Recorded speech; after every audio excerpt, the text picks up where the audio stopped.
Sebagiannya diisi. Sebagiannya diisi. Itu masih ada kos. Sebagiannya pindah. Ayo sahan pindah situ. Nah. Ayo pindah.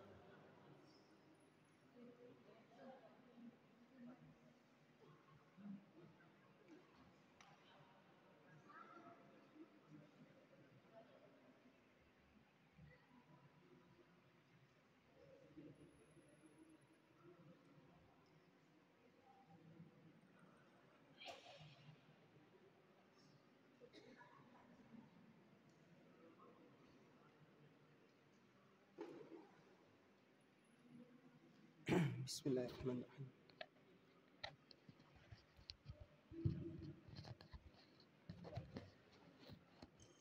Assalamualaikum warahmatullahi wabarakatuh.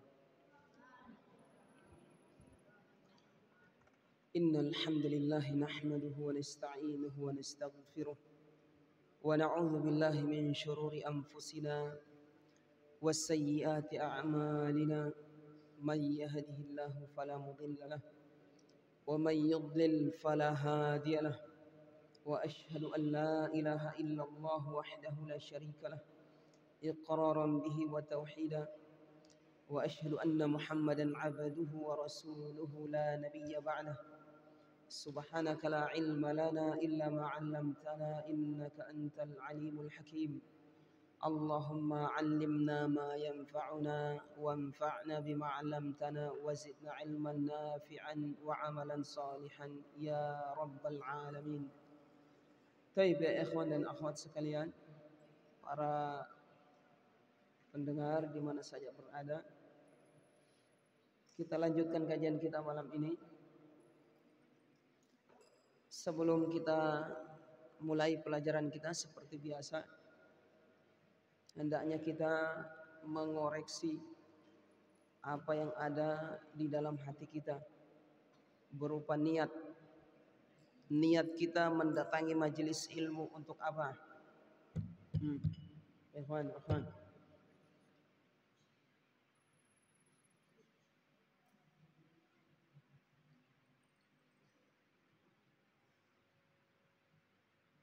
Sering ditegur. Memang sebagian manusia ada yang kelas disindir dengar, ada yang nanti ditegur dengan kalimat yang jelas baru dengar, ada yang golongan seperti hewan nanti dicambuk, dimarah. Perhatikan, jangan seperti hewan ya, nanti dicambuk, digembala. Soalnya kalimat ustadznya sudah melihat, menengok itu sudah teguran itu. Perhatikan. Di majelis hening, perhatian ke kitab, ke buku, atau mendengar apa yang disampaikan.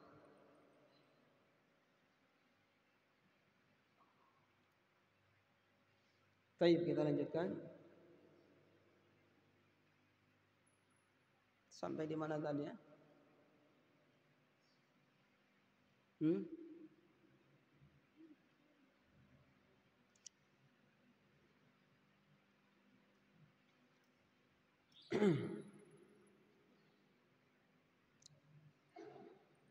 Jadi tentang niat ya ikhwan dan akhwat sekalian. Jadi ini perkara yang dianjurkan sebelum kita beramal. Apa saja, mau sholat, mau berinfak, bersedekah, memberi nafkah kepada istri anak kita, termasuk datang ke majelis, duduk, belajar. Ini kita koreksi hati kita. Apakah untuk Allah atau bukan? Atau hanya sekedar kebiasaan, melaksanakan kebiasaan. Kalau seperti ini maka sia-sia. Yang benar niat kita harus untuk Allah Subhanahu wa taala, untuk mendapat rahmat Allah, mendapat ridho, supaya disayang oleh Allah, supaya diberi pahala oleh Allah, supaya diampuni dosa kita oleh Allah. Itu yang mendorong kita atau niat kita mendatangi majelis ilmu, belajar, menulis. Perhatian, setiap antum menulis, antum mendengar, seluruh gerak-gerik antum di majelis itu ibadah, sama seperti antum sholat. Antum rukuk, antum sujud, bangkit dari sujud, ibadah. Ada pahalanya sendiri-sendiri. Demikian juga di majelis. Antum duduk, antum menulis, mendengar, semua ada hitung-hitungan pahalanya itu. Jadi antum duduk di majelis sambil ngobrol itu sama seperti duduk antum di sholat, antum ngobrol sama teman-teman antum, colek sana, colek sini. Tidak boleh itu. Apalagi kalau di majelis ada hak muallim, haknya manusia di situ. Kalau di sholat murni hak Allah. Kalau di majelis ada dua hak, haknya Allah dengan haknya manusia, yaitu muallim, guru. Dia punya hak untuk tidak diganggu ketika dia menyampaikan.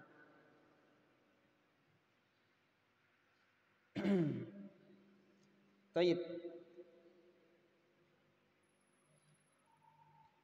Kita lanjutkan kajian kita, membaca atau mempelajari tafsir Al-Quran yang kita mulai dengan tafsir Juz Amma. Pada pertemuan sebelumnya kita sebutkan apa alasan kita memulai tafsir dari Juz Amma dulu. Kenapa tidak dimulai seperti dimulainya Al-Quran, apa yang tertuang dalam mushaf, yaitu setelah surat Al-Fatihah, surat Al-Baqarah. Alasannya yang pertama, karena Juz Amma ini surat yang sering kita amalkan di dalam sholat kita, sering kita baca. Dan juga sering dibaca oleh para imam ketika kita bermakmum di belakangnya. Sesuatu yang sering kita dengar, sering kita amalkan, tentu ini lebih utama, lebih dahulu untuk kita ketahui maknanya, supaya membantu kita untuk khusyuk di dalam sholat dan menambah keimanan kita, pengetahuan kita tentang Allah, tentang agamanya, dan tentang Nabi Muhammad SAW. Kemudian alasan berikutnya, karena Juz Amma ini berkaitan dengan akidah, keimanan, tentang tauhid, pembicaraan tentang Allah, tentang hari akhirat, hari kiamat, tentang kenabian Nabi Muhammad SAW, tentang akidah, tauhid. Makanya kita dahulukan daripada surat Al-Baqarah, Al-Imran, dan seterusnya. InsyaAllah jika diberi kesempatan hidup oleh Allah, kita akan sampai ke surat-surat yang panjang insyaAllah. Taib, selesai kita dari tafsir ringkas surat An-Nas. Kemudian kita beranjak pada surat Al-Falaq.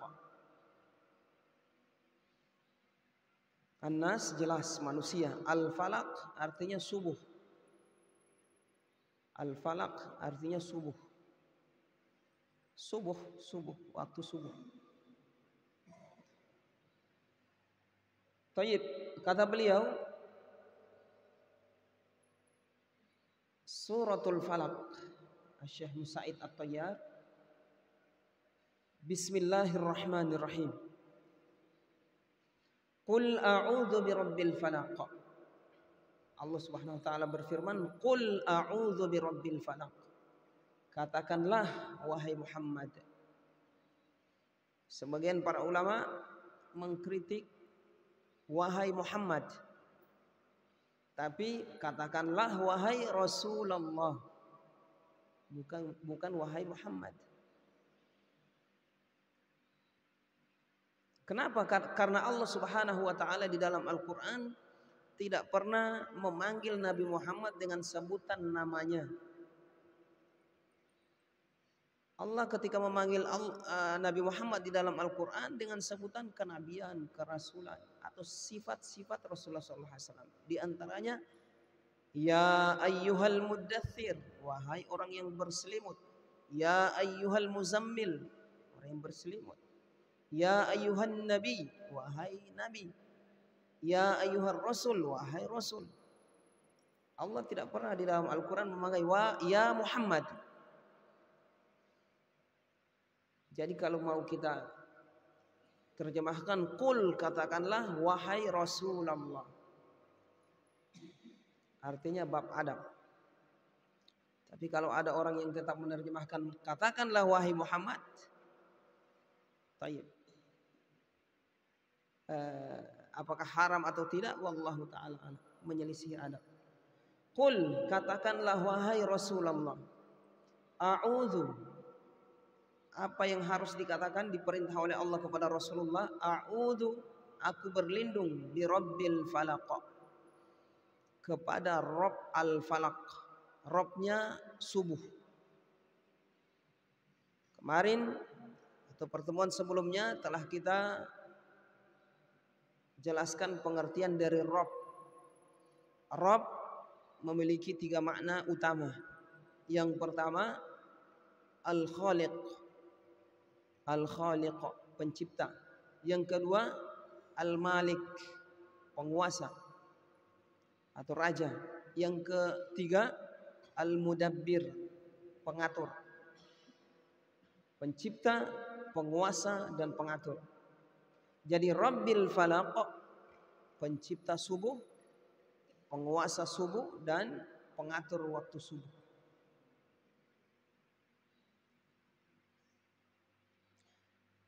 Berlindung dari apa? Berlindung kepada Allah dengan menyebutkan Rabb, salah satu nama dari nama-namanya yang husna. Berlindung dari apa? Min syarri ma khalaqa, dari seluruh apa yang ia ciptakan, dari kejelekan seluruh apa yang ia ciptakan. Min syarri ma khalaqa, dari seluruh apa yang dari kejelekan seluruh apa yang dia ciptakan. Ma di situ umum. Min syarri, dari kejelekan, ma seluruh, khalaqa, apa yang ia ciptakan. Menunjukkan kepada kita berarti di antara ciptaan Allah ini ada yang buruk, punya pengaruh buruk. Seperti setan. Ada yang membahayakan, ada yang tidak. Nah, di sini berlindung dari seluruh apa yang memiliki sifat buruk, bisa mencelakakan umat manusia. Itu yang pertama. Yang kedua, wa min syarri ghasiqin idza waqaba, dan berlindung dari kejelekan ghasiq, malam, idza waqaba, apabila telah gelap. Waqaba itu masuk, dakhala artinya masuk. Malam apabila telah masuk. Malam kalau masuk di waktu siang berarti siangnya jadi gelap. Berlindung dari kejelekan di waktu malam. Kemudian wa min syarrin naffatsati fil 'uqad, dan berlindung pula dari kejelekan naffath. Apa naffath? Nafas itu tukang tiup. Nafas, tukang tiup. Nafasa artinya meniup. Yanfuthu, meniup. Kalau ikut wazan fa'al berarti banyak meniup. Kalau nafith artinya meniup. Kalau ikut wazan timbangan fa'al, nafas berarti banyak meniup. Siapa yang dimaksud di sini banyak meniup di sini? Tukang sihir. Karena sihir kerjaannya meniup. Meniup di mana? Di buhul.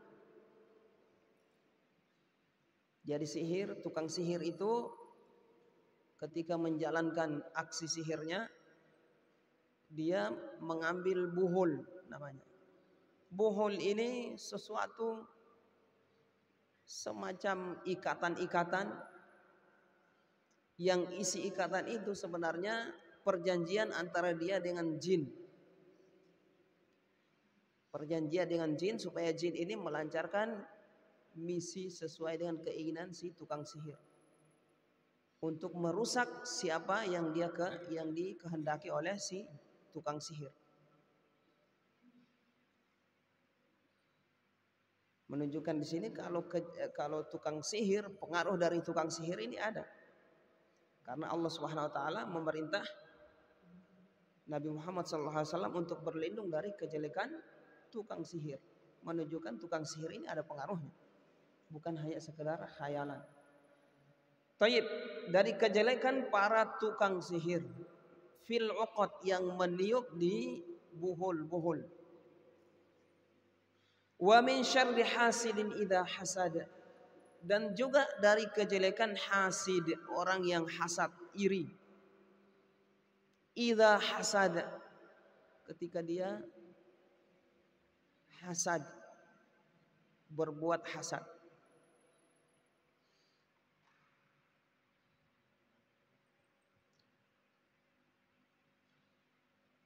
Baik, kita baca penjelasan dari Syekh Musa'id At-Tayyar hafizahullah taala. Kata beliau, sababun nuzuli hadhihi surati wallati ba'daha sihru Labid bin Al-A'sam Al-Yahudi li Rasulillah sallallahu alaihi wasallam. Sebab turunnya surat ini surat Al-Falaq wallati ba'daha dan yang setelahnya yaitu surat An-Nas. Jadi asbabun nuzul, sebab turunnya ayat surat An-Nas dengan Al-Falaq ini adalah sihirnya Labid bin Al-A'sam. Labid bin Al-A'sam ini seorang Al-Yahudi, orang Yahudi, menyihir Rasulullah sallallahu alaihi wasallam. Rasulullah disihir oleh Labid bin Al-A'sam, tukang sihir.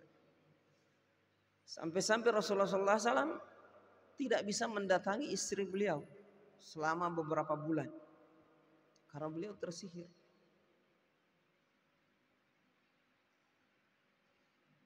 Sihirnya sama, semua tukang sihir itu pasti pakai buhul. Ada buhul, mungkin rambutnya yang diikat atau pakaian yang berkaitan dengan orang itu, yang dekat dengan dia. Nah, ini buhulnya ini didapat di sumur tua. Ditunjukkan oleh malaikat Jibril alaihissalam. Rasulullah SAW ketika disihir, diruqyah langsung oleh malaikat Jibril. Lalu turunlah ayat ini. Wa mimma yanbaghi an yu'lama anna hadha as-sihra lam yakun lahu atharun 'alal janibin nabawi. Tapi kata beliau perlu diingat, perkara penting yang perlu diingat, bahwasanya sihir yang mengenai Rasulullah SAW ini tidak berpengaruh pada apa yang beliau sampaikan dari wahyu. Karena Rasulullah kan tersihir saat itu. Bisa jadi ada sebagian yang beranggapan tersihir, bisa jadi wahyu yang disampaikan Rasulullah sudah tercampur dengan gangguan jin. Maka dijawab oleh beliau di sini tidak.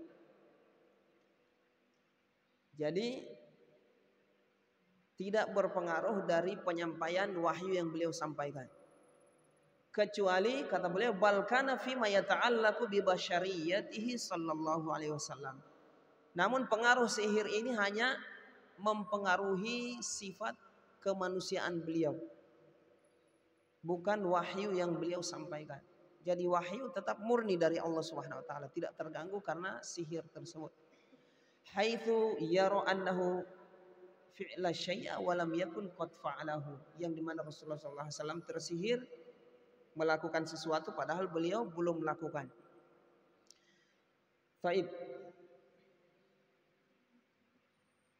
Kemudian kata beliau wahatani suratani al-falaq wan nas, dua surat yang agung ini al-falaq dan an-nas tashtarikani fismin wahidin, berserikat dengan satu nama. Apa itu? Al-muawwidhatani, kata beliau. Al-muawwidhatani. Sahal. Al-muawwidhatani, dua surat untuk memohon perlindungan. Walahuma fadail, dan dua surat ini memiliki keutamaan. Minha, di antara keutamaan itu, annahuma muawwidhatani minas sihri wal ain. Kedua surat ini pelindung seseorang dari sihir dan ain.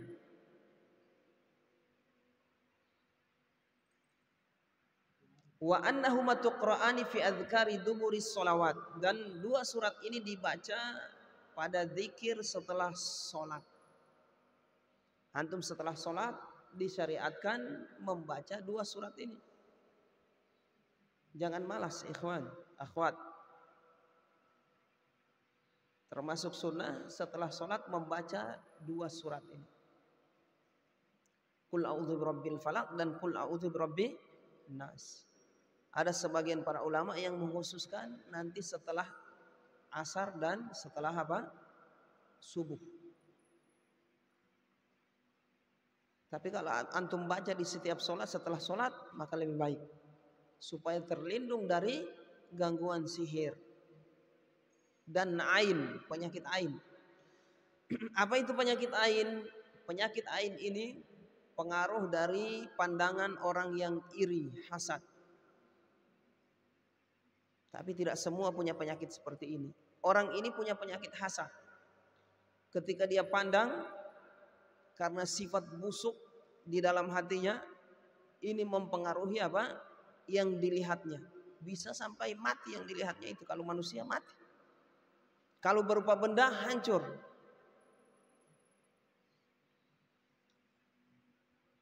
Nah ini kita akan terlindung dari ain dan sihir kalau kita sering baca dua surat ini, Qul a'udzu birabbin nas dan Qul a'udzu birabbil falaq.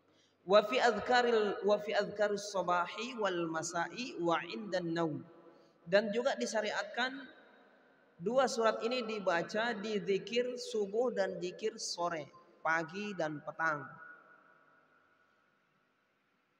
Ayo setelah asar tadi siapa yang berzikir membaca surat An-Nas dengan Al-Falaq. Yang tidak terbiasa dibiasakan. Surat An-Nas Al-Falaq 3 kali, masing-masing 3 kali. Kemudian wa inda naum, demikian juga dan warid dari Rasulullah SAW. Ini kebiasaan Nabi Muhammad SAW. Wa inda naum, dan ketika mau tidur. Mau tidur baca surat An-Nas, baca surat Al-Falaq. Baru antum tidur, antum akan terjaga dengan surat tersebut yang menjaga Allah Subhanahu wa taala.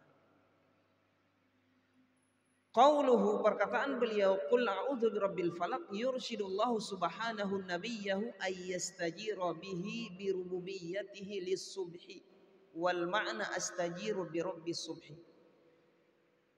Perkataan Allah Subhanahu wa taala, qul a'udzu birabbil falaq. Allah membimbing atau menganjurkan, memerintah Nabi Muhammad SAW untuk memohon perlindungan kepada Allah dengan menyebut namanya yang bermakna rububiyah. Rabb rububiyah, yang penguasa subuh, menciptakan subuh, yang mengatur waktu subuh, Allah Subhanahu wa taala.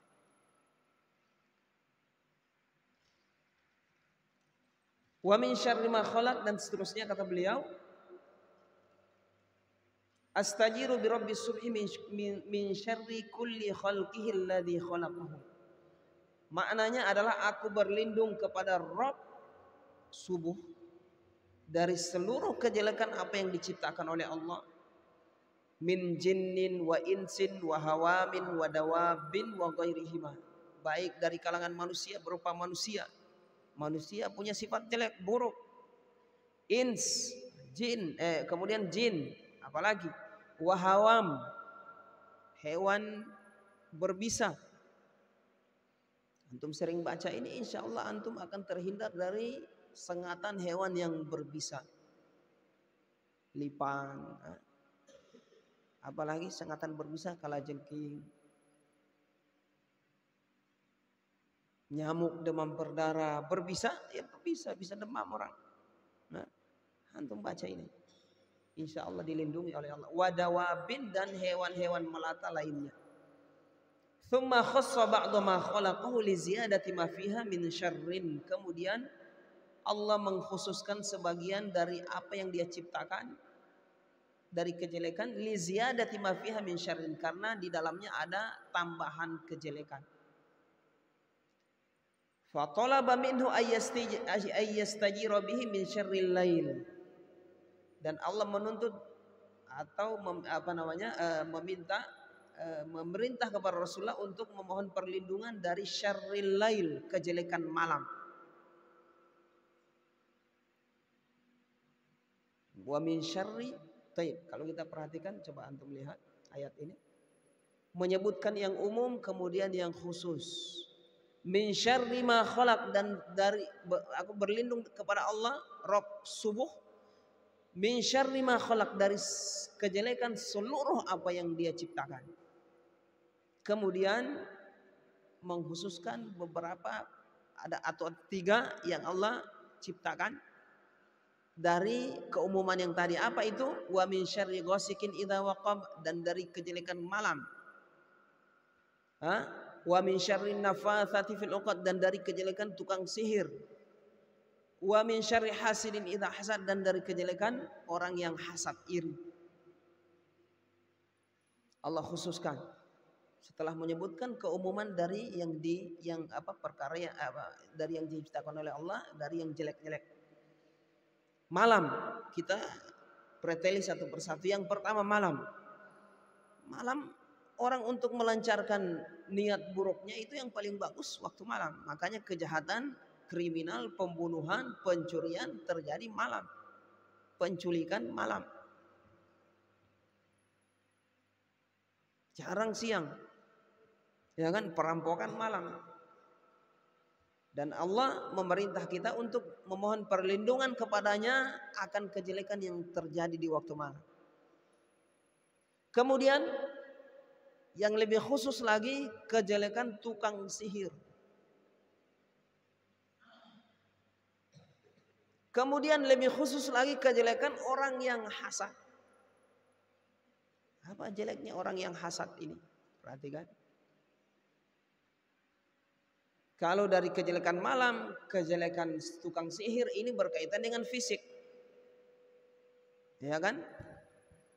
Kalau yang terakhir ini, orang hasad berkaitan dengan kehormatan.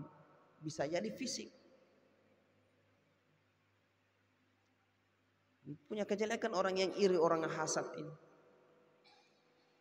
Hampir semua makhluk yang hidup, kata Syekhul Islam Ibnu Taimiyah rahimahullahu taala, ma khala jasadun min hasadin. Tidak suatu jasad atau makhluk yang hidup tidak lepas dari yang namanya hasad, iri. Semua makhluk hidup, hatta hewan punya sifat iri, apalagi manusia.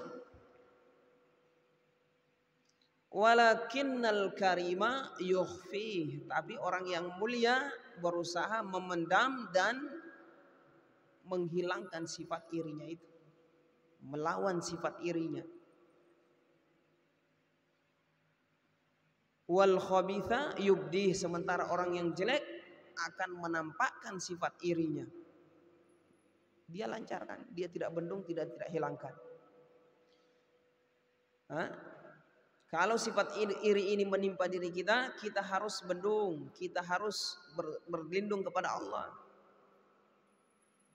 istighfar kepada Allah, kita berusaha menghilangkannya.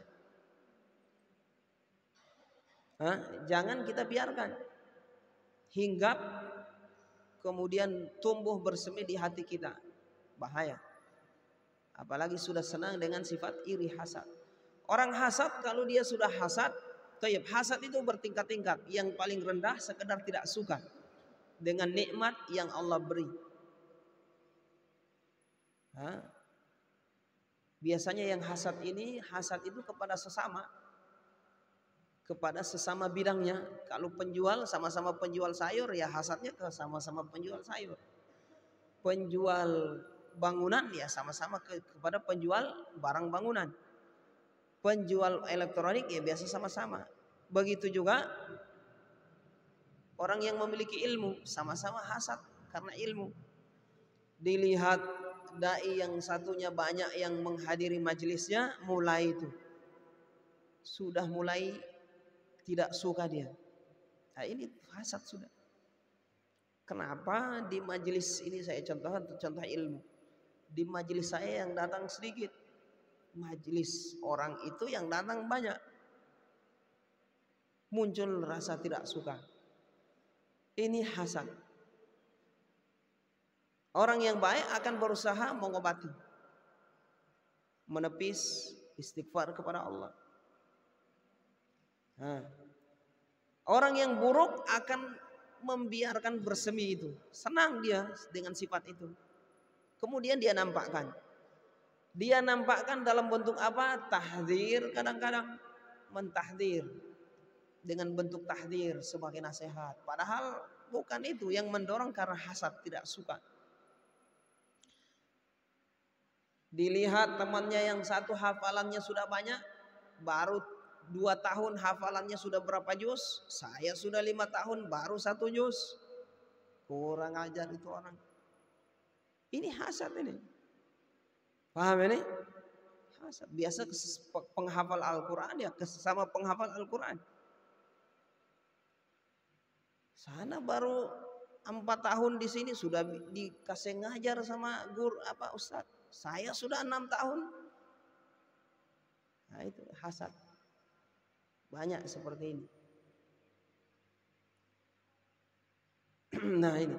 Kalau orang sudah atau ya hasad bertingkat, yang pertama sekedar tidak suka, yang kedua menginginkan dan bertindak berusaha menghilangkan nikmat tersebut dari orang itu. Yang paling rendah adalah sekedar tidak suka saja. Yang dua ditambah dengan tidak suka, berusaha bagaimana nikmat itu hilang. Caranya apa? Caranya mungkin lewat sihir, caranya mungkin lewat ghibah, adu domba,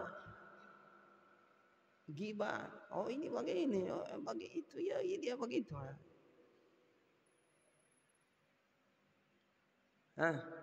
Baik, supaya bagaimana nikmat yang ada sama orang itu bisa berkurang atau hilang. Ini kejelekan. Kita diminta oleh Allah Subhanahu wa taala dalam hayat yang mulia ini secara khusus yang disebut adalah Rasulullah. Apakah ini khusus bagi Rasulullah? Tidak. Secara kata para ulama, umum kepada seluruh umatnya. Karena perintah untuk Rasulullah, perintah untuk umatnya, hukum asal. Jadi kita dapatkan di dalam Al-Quran Allah memerintah Rasulullah, itu juga perintah untuk umatnya. Kecuali ada dalil yang mengkhususkan. Dalil mengkhususkan seperti nikah lebih dari 4, umatnya tidak boleh. Apalagi yang lain? Menerima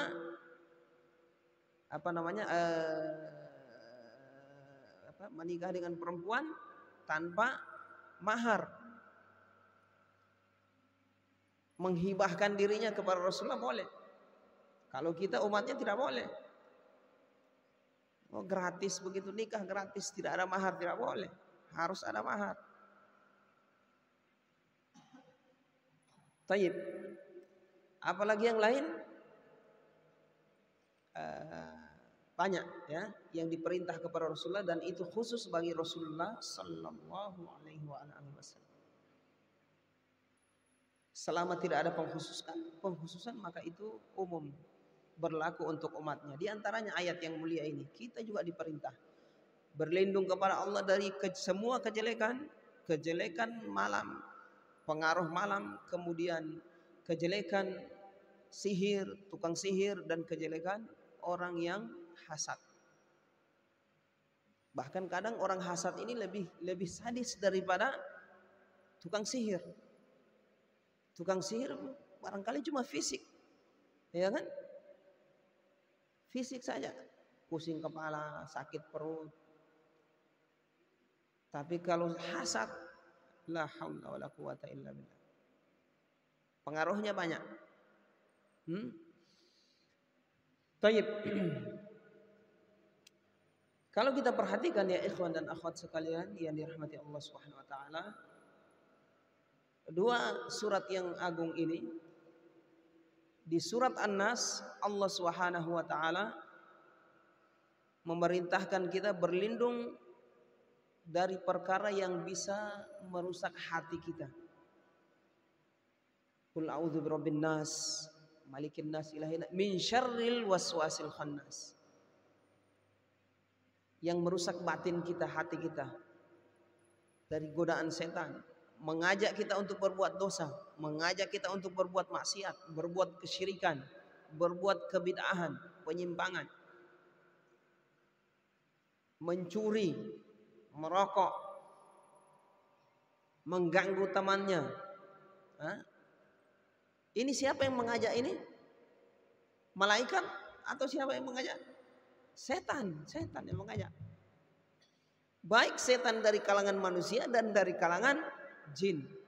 Kalau setan dari kalangan jin masuk ke dalam hati dia, tidak sampai masuk, maksudnya dia cuma menghembus. Ayo minum rokok. Ustaz, kenapa bilang minum? Kalau orang Arab bilang minum, syurbud dukhan, minum rokok. Bukan menghirup rokok kalau di sana, minum rokok. Haram, dapat dosa. Bahkan sebagian ulama memfatwakan orang yang meninggal akibat penyakit karena rokok, dia terhitung mati bunuh diri. Mati bunuh diri. Setelah dirongseng ternyata penyebab dia mati karena ada kanker di paru-paru. Paru-parunya sudah kayak apa? Tempat buat apa ini?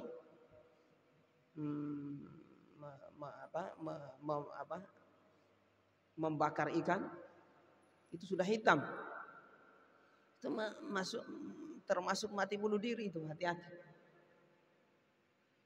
Nah ini perhatikan. Tidak boleh. Allah sayang sama kita. Tidak boleh kita menghancurkan, mencelakakan diri kita.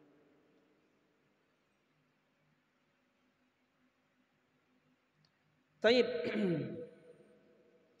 Kemudian kalau surat Al-Falaq berkaitan dengan perlindungan dari kejelekan sesuatu yang merusak fisik kita. Subhanallah. Jadi perlindungan luar dalam, lahir dan batin. Surat Al-Falaq memohon perlindungan kepada Allah dari gangguan fisik. Surat An-Nas memohon perlindungan kepada Allah dari gangguan hati.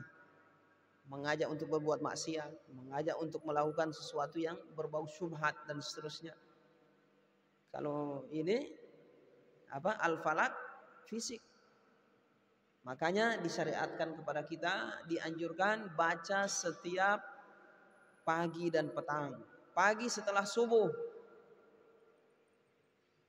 Setelah antum zikir setelah sholat, subhanallah 33 kali, alhamdulillah 33 kali, Allahu akbar 33 kali. Kemudian setelah antum baca ayat kursi, antum baca itu. Qul huwallahu ahad 3 kali. Qul a'udzu birabbil falaq 3 kali, qul a'udzu birabbin nas 3 kali. Iya, ingat ini, ya. Perhatian.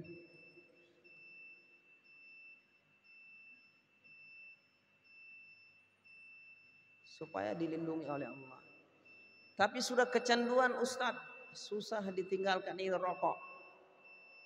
Tidak ada yang susah bagi Allah Subhanahu wa taala. Kalau seseorang itu sudah punya kemauan ingin meninggalkan maksiat yang dia lakukan termasuk rokok, Allah akan membantunya. Yang penting punya keinginan. Yang jadi masalah tidak ada keinginan meninggalkan maksiat, rokok, mencuri dan seterusnya. Pacaran haram ini. bukan perkara mubah atau makruh, haram. Mencelakakan dunia dan akhirat kita. Baik ya ikhwan dan akhwat sekalian.